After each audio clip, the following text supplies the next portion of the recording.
ბატონო პრეზიდენტო, თვლით თუ არა რომ ნატოს ქვეყნებმა უნდა ჩამოაგდონ რუსული თვითმფრინავები, თუ კი ისინი შეაღწევენ მათ საჰაერო სივრცეში. დიახ, ასე ვთვლი. ბატონო პრეზიდენტო, არის თუ არა რაიმე სიახლე თქვენსა და პრეზიდენტ პუტინთან გამართული საუბრის შესახებ? კვლავ ენდობით მას. დაახლოებით 1 თვეში გაცნობებთ, კარგით? ბატონო პრეზიდენტო, თქვენც ისევე გსურთ მისცეთ უკრაინას უსაფრთხოების გარანტიები, როგორც ამას თქვენი მოკავშირეები აკეთებენ? ამის შესახებ მოგვიანებით ვისაუბრებთ. ვიმედოვნებ შევძლებთ ამაზე მოგვიანებით საუბარს. ჯერ კიდევ ნაადრევია ამ კითხვაზე პასუხის გაცემა.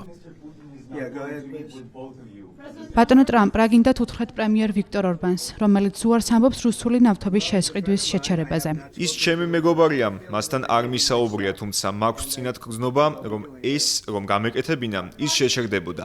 როგორ ფიქრობთ, რა პროგრესი მიაღწიეთ უკრაინის წინააღმდეგ რუსეთის ომში, მას შემდეგ რაც ბოლოს შეხვდით პრეზიდენტ ზელენსკის? ყველაზე დიდი წინსვლა გვაქვს იმ მხრივ, რომ როგორც იცით, ახლა რუსული ეკონომიკა საშინელ მდგომარეობაშია. ის ინგრევა. სიმართლე გითხრათ, უკრაინა ბრწყინვალით უმკლავდება ასეთი უზარმაზარი არმიის შეჩერებას. ეს უბრალოდ შთამბეჭდავი და გამაოგნებელია. ეს ომი 3-4 დღეში უნდა დასრულებულიყო. ხალხი იძახდა, რომ ყველაფერი ძალიან მალე მოხდებოდა. დიდი მოწიწება უნდა გამოვხატოთ უკრაინელი ჯარისკაცებისა და ყველასადმი, ვინც ამაში მონაწილეობდა.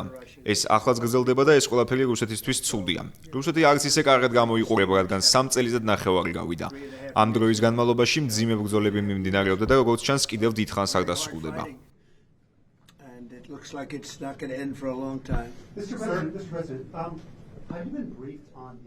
დანია აცხადებს, რომ კოპენჰაგენის აეროპორტის თავზე დაფიქსირდა უპილოტო საფრენი აპარატები. შესაძლოა ეს რუსული საბოტაჟი იყოს. როგორია თქვენი პასუხი? ექნება თუ არა ამერიკის შეერთებულ შტატებს რაიმე ქმედითი პასუხი?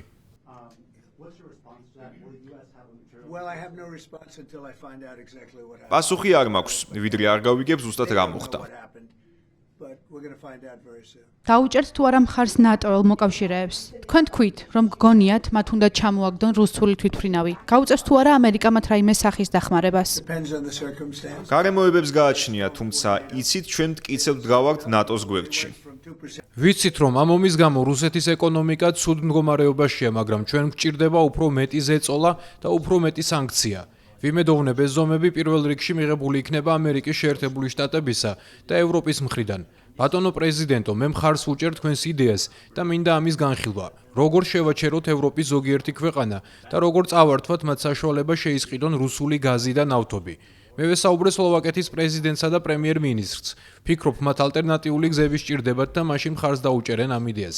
არ ვარ დარწმუნებული, რომ უნგრელები დათანხმდებიან ამას, მაგრამ სამომავლოდ ვნახავთ, რა იქნება.